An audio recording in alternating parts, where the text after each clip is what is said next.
नमस्कार दोस्तों, स्वागत है आपका 90.4 रेडियो 7 सदा आपके साथ के इस खास कार्यक्रम जिसका नाम है एक मुलाकात। दोस्तों, आज हमारे साथ जो शख्सियत है वो है क्लब हैव योर से श्री राहुल आनंद जी। राहुल जी ज्योतिष और वास्तु विशारद हैं और उनको 15 साल का अनुभव है वास्तु के जरिए लोगों की समस्याओं का समाधान करने का। तो दोस्तों, वास्तु एक ऐसा शब्द है जो हम गाहे बगाहे अपने जीवन में या तो सुनते रहते हैं, पढ़ते रहते हैं, परंतु क्या होता है ये वास्तुशास्त्र और कैसे ये हमारे जीवन को और बेहतर करा सकता है, आज की चर्चा इसी पे रहेगी। तो मैं स्वागत करता हूँ राहुल आनंद जी का आज के इस कार्यक्रम एक मुलाकात 90.4 रेडियो 7 के साथ। तो राहुल जी, बहुत बहुत स्वागत है आपका आज के इस कार्यक्रम में।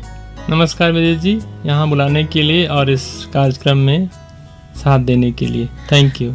तो राहुल जी, हम आज की चर्चा की शुरुआत करते हैं। तो वास्तुशास्त्र हम बहुत सुनते हैं, पढ़ते भी हैं और हमें ऐसा लगता है कि एक ऐसी चीज़ है जो हमारे जीवन को बेहतर बना सकती है।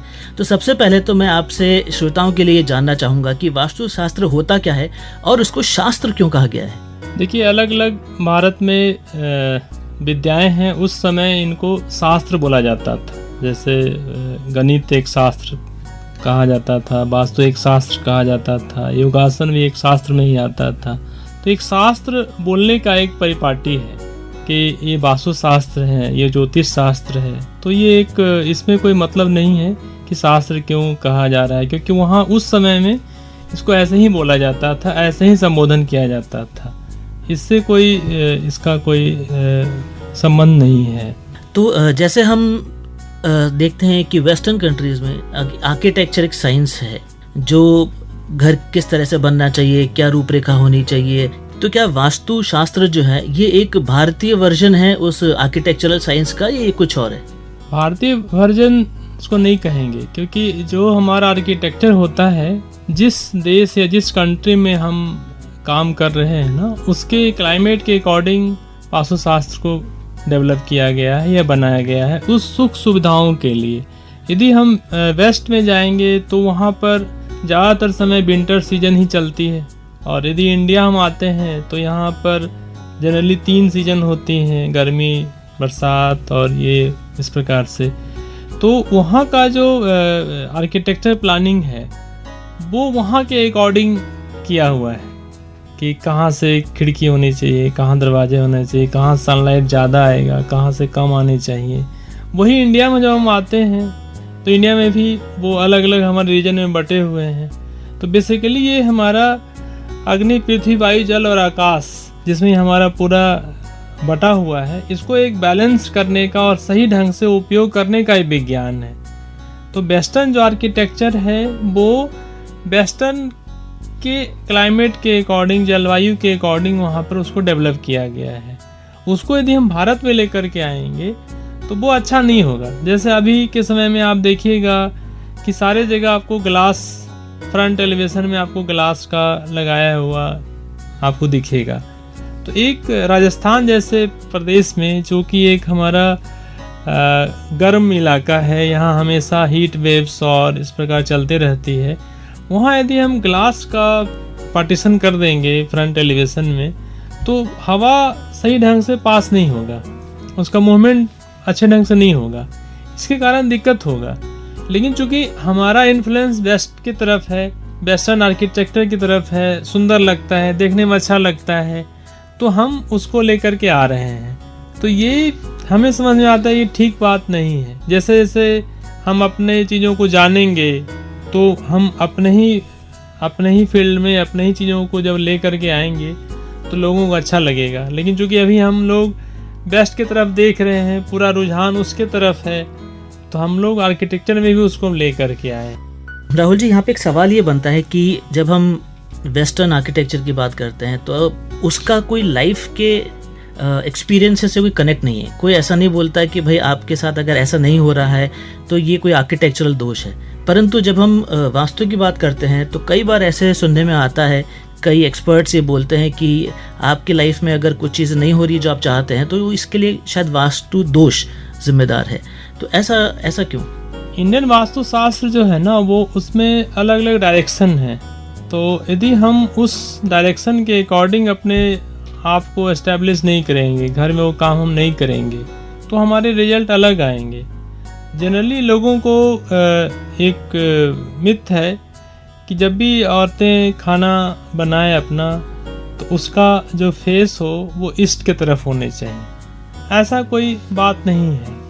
वास्तुशास्त्र में कहा गया है कि यदि हम खाना बना रहे हैं या खाना पका रहे हैं तो क्या खाना सही डायरेक्शन में बन रहा है कि नहीं बन रहा है, उसकी प्लेसमेंट सही है कि नहीं। और वास्तुशास्त्र में 16 डायरेक्शन होता है, वो 16 डायरेक्शन में वो बटा हुआ है। तो क्या खाना हमारा सही जोन में सही डायरेक्शन में बन रहा है कि नहीं बन रहा है। अब औरत हमारा ईस्ट की तरफ देख रही है कि साउथ की तरफ देख रही है, ये वास्तुशास्त्र का विषय नहीं है। तो हम लोग यदि उस ढंग से करें चीज़ों को तो बहुत अच्छा रहेगा। यदि हमने उस ढंग से नहीं किया काम अपने घर में, जहाँ खाना बनने चाहिए था, मतलब जहाँ फायर एलिमेंट होने चाहिए था, वहाँ पर हम फायर एलिमेंट को नहीं ले गए, वहाँ हम वाटर एलिमेंट को ले आए, वाटर की जगह फायर ले आए, तो हमारा दोनों ही एलिमेंट डिस्टर्ब हो गया। क्योंकि जहाँ वाटर एलिमेंट है यदि हमने वहाँ पे किचन बना दिया, फायर तो खराब हुआ ही हुआ, हमारा वाटर भी खराब हो गया। तो एक गलती करके दो डायरेक्शन को हम खराब कर लेते हैं यदि हमने गलती किया तो यदि हम उसको सही ढंग से, जो चीज़ें जहाँ होना चाहिए, जो एलिमेंट का प्लेसमेंट जहाँ होना चाहिए वहाँ यदि हम कर देते हैं तो बहुत अच्छा हो जाएगा। यदि उसको हम नहीं करते हैं तो उसके दोष आने लगेंगे। यही वास्तुशास्त्र का मतलब मूल सिद्धांत यही है कि क्या वो चीज़ वहाँ होने चाहिए या नहीं होने चाहिए। यदि वहाँ हो रहा है ओके। इसी सवाल को मैं आगे बढ़ाता हूँ। तो क्योंकि आपने जिक्र कर दिया किचन का और खाने का, तो आपके हिसाब से किचन कहाँ होनी चाहिए? देखिए, किचन का जो सबसे बेस्ट जो प्लेसमेंट है वो दो जगह है, या तो साउथ ईस्ट पर हो या साउथ डायरेक्शन में हो। ये दो जगह यदि हम किचन बनाते हैं, या उसको हम कह सकते हैं कि जो हमारा फायर का एरिया है, जो हमारे फायर के जो जोन है वो साउथ ईस्ट है, साउथ ईस्ट है और साउथ है। तो ये तीन जगह यदि हम किचन को प्लेसमेंट देते हैं तो वो बहुत अच्छा होगा। चूंकि हमने दोषों की बात कर ली, तो क्योंकि आपके बहुत सारे क्लाइंट्स हैं, आप काफ़ी कंसल्टेंसी भी देते हैं, तो आपने क्या देखा है प्रायः एक घर में या फिर जो लोग आपसे संपर्क में आते हैं, आपसे सलाह लेते हैं, तो आपने क्या देखा कि प्रायः क्या दोष बहुत कॉमन है हमारे सोसाइटी में? वैसे तो दोष देखिए ज़्यादातर तो चूँकि हम लोग अब फ्लैटों में ज़्यादातर सिमट के आके रहने के लिए आ गए हैं। इंडिविजुअल घर हैं लेकिन उसका कम है। लेकिन फ्लैटों में ये देखने में आता है कि हमारे मेन गेट जहाँ होने चाहिए वो नहीं रहते हैं, जो सबसे इम्पॉर्टेंट है और बिल्डर को ध्यान देना चाहिए। दूसरा, हमारा किचन सही जगह पर नहीं होता है, और तीसरा, टॉयलेट्स हमारे सही प्लेसमेंट पर नहीं रहते हैं। तो ये तीन दोष बहुत ज़्यादा देखने को मिलता है जब से हम प्रैक्टिस करते आ रहे हैं। यदि इन तीनों को यदि चाहे तो बिल्डर यदि चाहे तो उसको ठीक कर सकता है। और इनसे क्या फ़र्क पड़ता है? अगर ये दोष कितने प्रभावी हैं, मतलब इनसे क्या बहुत नुकसान होने की संभावना है, या फिर क्या असर लेकर आते हैं ये दोष? सपोज करें कि हमारा मेन गेट जहाँ से हम अपने घर में प्रवेश कर रहे हैं वो हमारा अच्छा नहीं है। तो गेट हमारा क्या है, वर्ल्ड विद इन और वर्ल्ड विदाउट। तो हम बाहरी दुनिया से कैसे इंटरेक्ट करते हैं ये हमारा मेन गेट बताता है कि हम अंदर से बाहर दुनिया को इंटरेक्ट करने के लिए जाते हैं, वो हमारा मेन गेट है, फेस हो गया। और कुछ लोग बाहर से अंदर की ओर आते हैं हमारे गेट के द्वारा।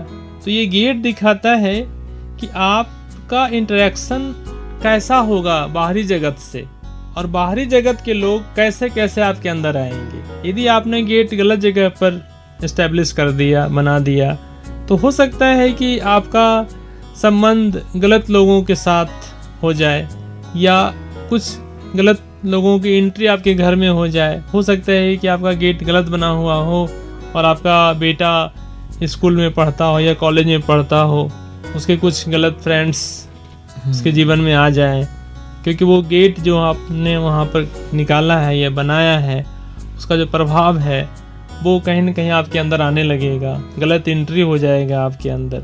तो वो यदि हम मेन गेट को यदि हम सही ढंग से कर लें तो अपने आप को हम एक यूनिवर्स को एक प्रॉमिस करा सकते हैं कि मैंने आपके लिए ये गेट खोला है, अब आप मेरे यहाँ आइए। और यदि हमने गलत गेट को बना लिया तो हम एक खुली आमंत्रण दे रहे हैं कि भाई मेरे यहाँ आओ, मेरे यहाँ गेट खुला हुआ है, और इसके आए दिन इसके रिजल्ट देखने को मिलते हैं। इसलिए मेन गेट हमारे 60% वास्तुशास्त्र की चीज़ों को कवर कर लेता है। इसलिए मेन गेट बहुत इम्पॉर्टेंट है, बहुत अच्छा होना चाहिए, प्रॉपर वे में होना चाहिए, और उसे वास्तु अकॉर्डिंग डिग्री को निकाल करके कि हमारा घर या फ्लैट कितनी डिग्री पर है उसके अकॉर्डिंग जहाँ मेन गेट आने चाहिए वहाँ हम बनाते हैं, करते हैं।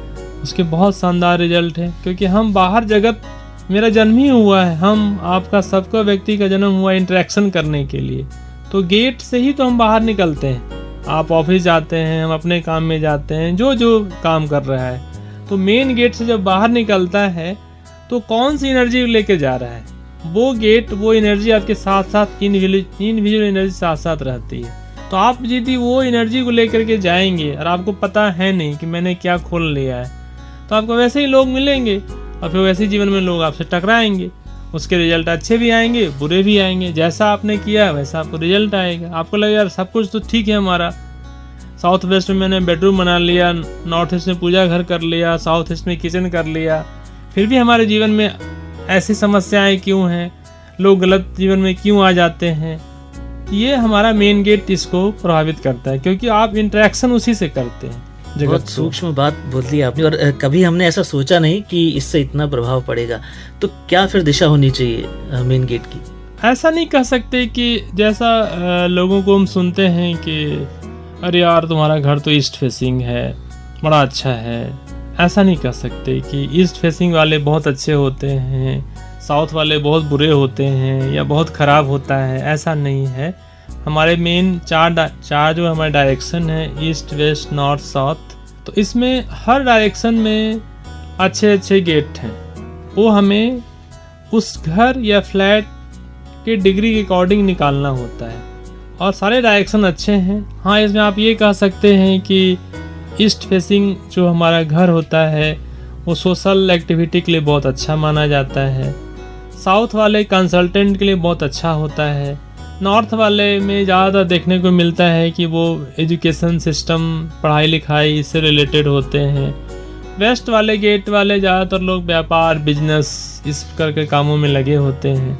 लेकिन आप ऐसा नहीं कह सकते कि नहीं भाई तुम्हारा तो गेट ईस्ट फेसिंग है, तुम तो व्यापार कर ही नहीं सकते, ऐसा नहीं कह सकते। लेकिन यदि हम चुनाव मुझे किया जाए देने के लिए कि भाई किसको क्या, तो इस व्यवस्था के द्वारा यदि आप करते हैं तो मैक्सिमम बेनिफिट्स आप उठा सकते हैं इस शास्त्र के द्वारा। बहुत खूब राहुल जी, मतलब ये बात हमने कभी सोची नहीं थी कि ये कितना इम्पोर्टेंट हो सकता है एक मेन गेट होना भी। जनरली हम घर के अंदर की चीज़ों को ठीक करने का सोचते हैं, पर मेन गेट की भी एक अपनी इम्पोर्टेंस है। तो इसके अलावा आपने बात करें किचन, एक और जो एक इशू है, और आजकल हम सभी लोग फ्लैट कल्चर्स में रहते हैं, तो हमारे हाथ में काफ़ी कुछ होता भी नहीं है। जब हमें एक घर लेने को जाना पड़ता है तो जो ऑप्शंस अवेलेबल है हमको, हम उसी में देखते हैं। तो आपने बताया किचन भी एट टाइम्स मिसप्लेस्ड होती है, उसकी लोकेशन सही नहीं होती। तो इन दोषों को अब ठीक कैसे करा जा सके, क्योंकि अब वो फ्लैट तो हमने ले लिया, अब हम उसको चेंज तो करा नहीं सकते। तो क्या अब हमको उस दोष के साथ रहना पड़ेगा, या कुछ समाधान है ऐसे जो हम करके इसके दोष को हम भरपाई कर सकें? बिल्कुल समाधान है। यदि सपोज करो हमारा किचन नॉर्थ वेस्ट में बना हुआ है, एक एग्जांपल से आपको बताना चाहते हैं, नॉर्थ वेस्ट में किचन नहीं होनी चाहिए, लेकिन वो बन गया है, मैंने फ्लैट ले लिया है। फ्लैट में तो आप अल्टरेशन करा ही नहीं सकते कि नॉर्थ वेस्ट से उठा कर साउथ ईस्ट पर तो नहीं ले जा सकते आप। तो नॉर्थ वेस्ट में यदि आप ग्रीन कलर का आप मार्बल या ग्रेनाइट या कोई भी चीज़ आप गैस चूल्हे के नीचे आप रख देते हैं, या आप रिनोवेट कर रहे हैं तो पूरा ग्रीन आप टेबल टॉप उसका लगाते हैं, करते हैं, तो वहाँ पर एलिमेंट बैलेंस हो जाता है, फिर आप वहाँ पर कर सकते हैं इस काम को। तो वास्तुशास्त्र में तोड़ फोड़ नहीं है। लोगों को क्या लगता है कि यदि किसी वास्तु वाले के बुलाएंगे ना तुम्हारा घर टूट फूट जाएगा, पता नहीं क्या हो जाएगा, इसलिए लोग बहुत डरते हैं। अभी भी ये डर है, लेकिन वास्तुशास्त्र में आप छोटे मोटे करेक्शन करवा करके, कुछ वॉलपेपर चेंज करवा करके, कुछ पेंटिंग लगवा करके आप बहुत कुछ पा सकते हैं। आपने कई श्रोताओं की बड़ी बड़ी समस्याओं का समाधान कर दिया ये बता के, क्योंकि जनरली बहुत कॉमन धारणा है, हमको लगता है कि वास्तु कंसल्टेंट को बुलाएंगे तो एक रिनोवेशन का बहुत बड़ा खर्चा आ जाएगा। तो ये मिथ आज आपने एक बस्ट किया है, तो बहुत बहुत धन्यवाद इसके लिए। एक और समस्या जो हम देखते हैं हमारे घरों के अंदर है, वो है पढ़ाई लिखाई से संबंधित, क्योंकि हम सभी के घरों में बच्चे होते हैं, या तो वो स्कूल में होते हैं, कॉलेज में होते हैं, और एट टाइम्स ये बोला जाता है कि शायद मन इसलिए नहीं लगता क्योंकि जो वास्तु है वो सही नहीं है। तो क्या प्रभाव वास्तु का पढ़ाई लिखाई पे पड़ता है, और अगर इसको बेहतर करना है, अगर कोई दोष है जो अनजाने में है, हमको पता नहीं है, तो हम क्या कर सकते हैं इस संबंध में? आपका क्वेश्चन बहुत अच्छा है। और बच्चों का पढ़ाई लिखाई तो छोड़ दीजिए आप, हम बड़ों के लिए बात करते हैं कि कुछ कोर्सेज होते हैं बिजनेस डेवलपमेंट करने के लिए, और बहुत पैसा, बहुत मोटी मोटी आप फ़ी देते हैं, और वहाँ से जाकर के आप कोर्स करके आते हैं। तो आप एक गार्जियन हैं, आपने अपना बिजनेस सेटअप किया हुआ है, अच्छे पैसे कमा रहे हैं, और उस कोर्स को आप करना चाहते हैं अच्छी पैसा दे करके कि हम और अच्छा बिजनेस को हम आगे बढ़ा करके ले जाएं, वो भी एक प्रकार का स्टडी है, पढ़ाई है। लेकिन ये जनरली देखा जाता है, आप कोर्स करके आते हैं लेकिन आप उससे कुछ बेनिफिट नहीं ले पाते हैं। बच्चों को तो छोड़ दीजिए आप, जो क्लास 10, 8, 9 जो भी बच्चे हैं, वो पढ़ा नहीं लिखा या क्या किया। तो वास्तुशास्त्र में जब तक हमारा वेस्ट साउथ वेस्ट डायरेक्शन, जो कि हमारा स्टडी का जोन है, पढ़ाई लिखाई का जोन है, वो हमारा ठीक नहीं है, वास्तु अकॉर्डिंग वहाँ पर प्लेसमेंट सही नहीं है। वहाँ पर यदि टॉयलेट बने हुए हैं और आप बहुत महंगे कहीं से कोर्स करके आ गए कि हम ये 4 महीने का कोर्स है, मैं ये कर लूँगा और उसके बाद अपने बिजनेस को नेक्स्ट लेवल पर ले जाऊँगा, और आपका वेस्ट साउथ वेस्ट डिस्टर्ब है, वहाँ पर प्रॉपर वास्तु अकॉर्डिंग चीज़ें नहीं है किया हुआ, तो आप कुछ नहीं कर पाएंगे उस कोर्स का। तो पढ़ाई लिखाई का जो जोन है ना, वो वेस्ट साउथ वेस्ट है।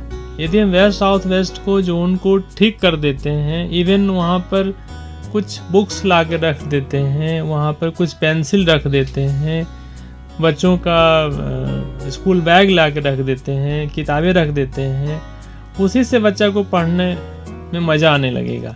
क्योंकि कुछ समय पहले हम आपको बताए कि हमारा घर, फ्लैट, ऑफिस 16 हिस्सों में बटा हुआ है, और वास्तुशास्त्र ये कहते हैं कि उस डायरेक्शन में वो काम हो रहा है कि नहीं हो रहा है, जो डायरेक्शन उस काम के लिए है। तो यदि वेस्ट साउथ वेस्ट हमारा अच्छा है, वहाँ पर वास्तु में जो पढ़ाई लिखाई का काम करने के लिए कहा गया है, यदि कोई कर रहा है, उससे रिलेटेड वहाँ पर सामान रखा हुआ है, पढ़ने लिखने से रिलेटेड, हम पढ़ने लिखने लगेंगे। तो ये बहुत आसान है इसको ठीक कर लेना। हमने काफ़ी बातें कर ली, और पढ़ाई लिखाई एक ऐसे सब्जेक्ट है, आई थिंक ये सभी को इंटरेस्ट करेगा, क्योंकि या तो हम पढ़ रहे हैं या फिर हमारे घरों में कोई है जो पढ़ाई लिखाई कर रहा है। तो एक और सवाल अगला ये है मेरा आपसे राहुल जी कि एट टाइम्स हम इन्वेस्टमेंट भी करते हैं। कई लोग हैं जो प्रॉपर्टी में निवेश करना उनको पसंद है, उनको लगता है कि एक बेहतर विकल्प है इन निवेश का, तो वो घर खरीदते हैं या दुकान खरीदते हैं, ऑफिस भी खरीदते हैं।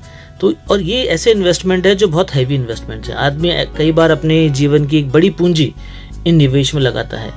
तो कुछ एक ऐसे मूल सिद्धांत अगर आप बता सकें हमारे श्रोताओं को कि वास्तु के, जो ऐसी प्रॉपर्टी में निवेश करते समय वो ध्यान रखें ताकि उनको फ़ायदा हो सके और एक बड़ी पूंजी का वो प्रॉपर यूज़ कर सकें जिस मंशा से वो इन्वेस्टमेंट कर रहे हैं। देखिए, इसमें यदि हम, चूँकि साउथ ईस्ट डायरेक्शन हमारा कैश एंड लिक्विडिटी का जोन है, वहाँ से कैश एंड लिक्विडिटी को देखा जाता है। तो यदि हम प्रॉपर्टी लेते समय ये ध्यान रखें कि हमारा साउथ ईस्ट बैलेंस है। जनरली आजकल जो फ्लैट वगैरह बनते हैं उसमें उसके फ्रंट एलिवेशन के डिज़ाइन के कारण कुछ एरिया कटा हुआ होता है, कुछ बढ़ा हुआ होता है, क्योंकि वो बिल्डर या आर्किटेक्ट उस प्रकार का डिज़ाइन डालते हैं जो कि अच्छा लग रहा हो देखने में। इसके कारण कुछ हिस्से हमारे आगे बढ़ जाते हैं, कुछ पीछे रह जाते हैं, कुछ कट जाता है। उसमें यदि हमारा साउथ ईस्ट डायरेक्शन यदि हमारा कमज़ोर है, वहाँ कटा हुआ है या वहाँ टॉयलेट वगैरह है, तो यदि उस फ्लैट को हम लेते हैं तो वहाँ पर जनरली देखा जाता है कि या तो वो कम कीमत पर लगता है, जितना होना चाहिए था वहाँ रेट वो मुझे नहीं मिल पाता है बार बार, क्योंकि वो साउथ ईस्ट आपका डिस्टर्ब है। तो जो भी वहाँ रहने के लिए आएगा उसको वो वास्तु वहाँ से डिस्टर्बेंस करेंगे, कैश लिक्विडिटी का उसको दिक्कत होगा। तो वो फिर बार बार छोड़ देगा आपके उस फ्लैट को, क्या अच्छा नहीं है यार, नहीं लेना चाहिए, मैं परेशान हो गया। तो बार बार आपके कस्टमर जाएंगे उससे, तो उसको आपको नुकसान होगा। तो आप यदि साउथ ईस्ट डायरेक्शन को यदि एक चेक कर सकते हैं कंपास के द्वारा लेते समय, तो आप इससे बच सकते हैं, आप कोई व्यक्ति बच सकता है। और अगर कोई ऐसी व्यवस्था में रह रहा है, अब उसको क्या करना चाहिए फिर? वो देखना होगा कि साउथ ईस्ट में क्या कमी है। वो हमारा टॉयलेट है वहाँ पर, तो टॉयलेट के लिए हम वहाँ पर जो स्ट्रिप लगाए जाते हैं उसको ठीक करने के लिए स्ट्रिप से उसको ठीक कर सकते हैं। या हमारा एरिया, वो सपोज करो कि टॉयलेट नहीं है, वो एरिया हमारा कटा हुआ है, जोन ही हमारा कट गए हैं फ्रंट एलिवेशन के कारण, डिजाइन के कारण, तो वहाँ पर हम साउथ ईस्ट का जो कलर है रेड कलर, वहाँ पर हम रेड कलर को ला सकते हैं। लाने के लिए आप वहाँ पर रेड बल्ब लगा सकते हैं। ये यदि वो बेडरूम का हिस्सा आ रहा हो तो वहाँ पर रेड कलर से रिलेटेड कोई वॉलपेपर लगा सकते हैं।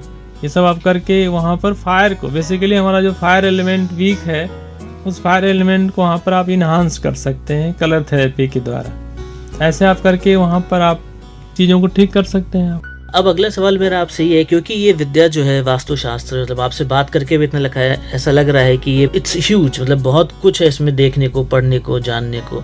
तो अगर हमारे श्रोता में से कोई, अगर कोई यंगस्टर्स हैं, उनको लगे कि फैसिनेट कर रहा है कि यार ये एक साइंस या फिर ये जो विद्या है ये सीखनी चाहिए, तो कोई इसको कैसे करियर के रूप में ले सकता है? उसको क्या करना होगा इसके लिए?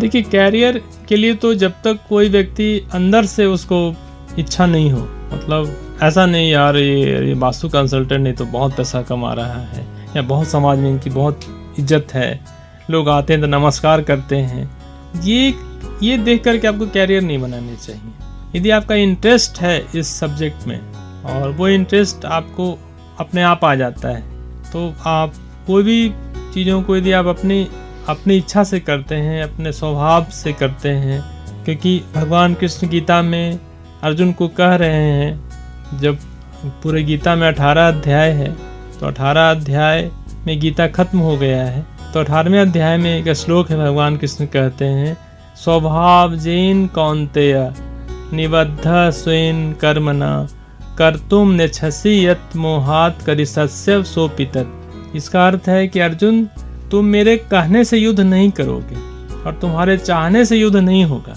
तुम्हारा स्वभाव, जो तुम जिस चीज़ के लिए बने हो, तुमको वहाँ ले जाएगा।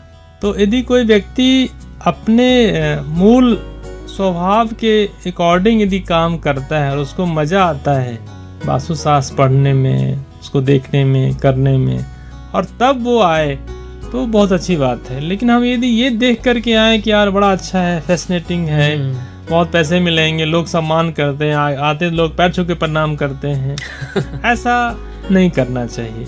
और यदि आपका स्वभाव इस की तरफ लेकर के आता है तो फिर बहुत मज़ा आएगा और आपको थकावट भी नहीं होगा। दिन रात आप काम करते रहेंगे, नए नए रिसर्च करेंगे। बिल्कुल, मतलब आपका स्वभाव इस विज्ञान की तरफ होना चाहिए, तभी इसमें आप फलीभूत हो सकते हैं। भगवान कृष्ण ने कहा है भाई, भगवान कृष्ण ने कहा, बिल्कुल सही बात है। अब में से कई लोग ऐसे हैं जो एक किसी प्रोफेशन में अभी काम कर रहे हैं, मतलब वो एक समय जा चुका उनका कि वो कोई फील्ड को चुने, बट उनको अब ऐसा प्रतीत हो रहा है कि ये एक ऐसी विद्या है कि मैं अपने बचे हुए समय के अंदर इसको सीखने का उनका मन है। तो क्या कोई किताब एक ऐसी है या फिर कोई माध्यम ऐसा है कि वो बस एज ए जिज्ञासावश अगर थोड़ा सा ज्ञान और प्राप्त करना चाहे वास्तु के बारे में, तो किताब पढ़ के कुछ कर सकते हैं? ऐसा कुछ मटेरियल है हमारे पास या आप कोई रिकमेंड करेंगे?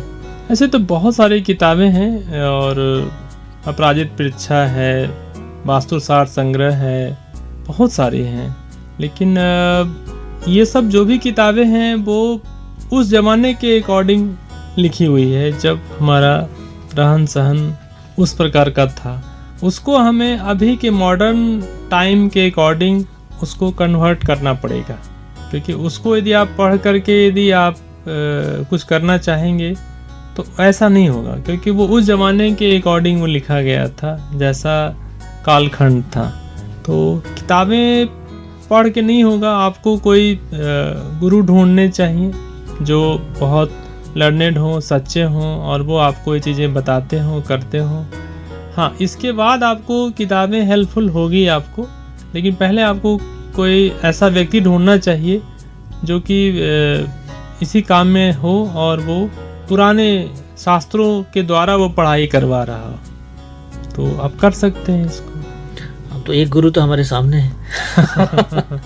नहीं तो अंत में मैं आपसे एक सवाल पूछना चाहूँगा राहुल जी, क्योंकि आपने इतनी चर्चा करी और इतनी विस्तृतली आपने कुछ एक दोषों के बारे में बताया जो हमारी ज्ञान में नहीं थे, तो अगर हमें आपसे संपर्क करना हो और थोड़ा सा और जानना हो या फिर अपने कुछ इश्यूज़ आपसे डिस्कस करनी हो, तो क्या माध्यम है आपसे कनेक्ट करने का? कैसे हम आपसे मिल सकते हैं, बात कर सकते हैं? मेरा ऑफिस है, ऑफिस आ सकते हैं, मेरा मोबाइल नंबर है वो आप ले सकते हैं। तो आप अपना अगर मोबाइल नंबर बता सके हमारे श्रोताओं को, सो दैट अगर उनको कभी आपसे बात करनी हो तो आपसे बात कर सकें। 9829089288 ये हमारा मोबाइल नंबर है। इस पर आप कोई भी क्वेरी कर सकते हैं, पूछ सकते हैं। बहुत बहुत शुक्रिया राहुल जी, आपने समय निकाला और वास्तु के बारे में इतनी जानकारी बताई, और कुछ एक प्रमुख दोष जैसे कि जो मेन गेट है, किचन का प्लेसमेंट है, जो कि हम अधिकतर ध्यान नहीं देते हैं, वो बताने के लिए। और डेफिनेटली हमारे श्रोताओं ने आपको ध्यानपूर्वक सुना है। और जाते जाते अगर आप कुछ और मैसेज अगर देना चाहें तो प्लीज़। देखिए क्या है ना कि एक हम लोग जो भी जिस व्यवस्था में रह रहे हैं, फ्लैट सिस्टम में रह रहे हैं, तो एक फ्लैट में 10 मंजिल या 12 मंजिल का एक फ्लैट होता है, उसमें नीचे से लेके ऊपर तक एक ही फ्लोर प्लान होते हैं, लेकिन रहने वाले लोग अलग अलग होते हैं। तो किसी को देखता है कि वही फ्लोर प्लान में वो व्यक्ति बहुत अच्छे से रहता है और बहुत ग्रो करता है, दूसरा व्यक्ति वहाँ पर नहीं सफल हो पाता है। ये बार बार देखा गया है। तो ऐसा आपको ये देख के नहीं फ्लैट खरीद लेना चाहिए कि अरे यार इसमें तो जो रह रहे हैं ना बहुत तरक्की किया है। आपके लिए वो फ्लैट सुटेबल है कि नहीं, क्योंकि मुझे भगवान कृष्ण का ही गीता का एक श्लोक अभी जस्ट याद आ रहा है, जिसमें भगवान कहते हैं नाहि कश्चित क्षणमपि जातु तिष्ठत्य कर्म कृत कार्यते हावस्य सर्व कर्म प्रकृतिर जैर गुणे, कि हमें अपने प्रकृति के अकॉर्डिंग काम करने हैं, तब हमें जीवन में सफलता मिलेगा। आप सपोज कीजिए कि एक 5 आदमियों को एक ही टाइम पर एक ही कलर का एक ही कंपनी का 4 व्हीलर आप खरीद के देते हैं और 1 साल के बाद बुलाते हैं कि भाई आना कैसा है 4 व्हीलर, क्या सारे एक ही जैसे होंगे? नहीं, बिल्कुल नहीं, बिल्कुल नहीं। तो क्यों नहीं होंगे, जबकि एक ही कंपनी का था, एक ही कलर था, एक ही टाइम पर दिया गया था, क्योंकि उसको यूज करने वाले लोग 5 अलग अलग थे। तो उस फ्लोर प्लान में जो 10 आदमी या 12 व्यक्ति रह रहा है, उसके काम अलग अलग हैं, तो वो फ्लोर प्लान अलग अलग रिएक्ट करेंगे। तो हमें फ्लैट खरीदते समय अपने प्रकृति को, अपने काम को देखना चाहिए, उसके बाद हमें वो लेना चाहिए, ना कि अरे यार ऊपर वाला बहुत सक्सेसफुल है, नीचे वाला हम खरीद लेते हैं। ऐसा जनरली होता है, बिल्कुल, और लोग असफल हो जाते हैं। ये एक अभी का जो सिस्टम है जिसमें हम अपार्टमेंट में रह रहे होते हैं, तो हम अपने प्रकृति के अकॉर्डिंग यदि हम चुनाव करें अपने फ्लैट का, तो ज़्यादा अच्छा होगा, किसी को देख करके नहीं, अरे वो बहुत तरक्की किया हम भी उसमें ले लेते हैं। बिल्कुल राहुल जी, आपने बहुत सही कहा, और अधिकतर ऐसा ही देखा गया है कि हम देखा देखी ही काम करते हैं, ये एक इंसानी प्रवृत्ति भी है। बट यस, अगर हम कोई जब इतना बड़ा इन्वेस्टमेंट कर रहे हैं तो इट्स बेटर कि हम ये देखें कि क्या ये हमारे को सूटेबल है या नहीं है। और आई थिंक उसके अंदर फिर वास्तु कंसल्टेंट का रोल आता है, जो आपको गाइड करता है, बताता है कि क्या चीज़ आपके लिए पर्याप्त है और क्या नहीं। तो बहुत बहुत शुक्रिया राहुल जी, आपने समय निकाला और हमारे श्रोताओं को वास्तु के बारे में काफ़ी जानकारी दी, और कैसे वो आपसे कनेक्ट कर सकते हैं ये भी आपने बताया। बहुत बहुत शुक्रिया आपका हमारे साथ आज आने के लिए और बातचीत करने के लिए। धन्यवाद। सो श्रोताओं, बहुत बहुत शुक्रिया आपको इस शो को ध्यानपूर्वक सुनने का। मैं धन्यवाद करना चाहूँगा 90.4 रेडियो 7 का, जिसने हमें ये एक मौका दिया कि हम आपके साथ, हमारे मेहमानों के साथ रूबरू हो सके। हम अगले हफ्ते फिर मिलेंगे क्लब हैवी से के एक और मेंबर के साथ आपके इस खास कार्यक्रम एक मुलाकात में 90.4 रेडियो 7 पे। बहुत बहुत शुक्रिया, धन्यवाद।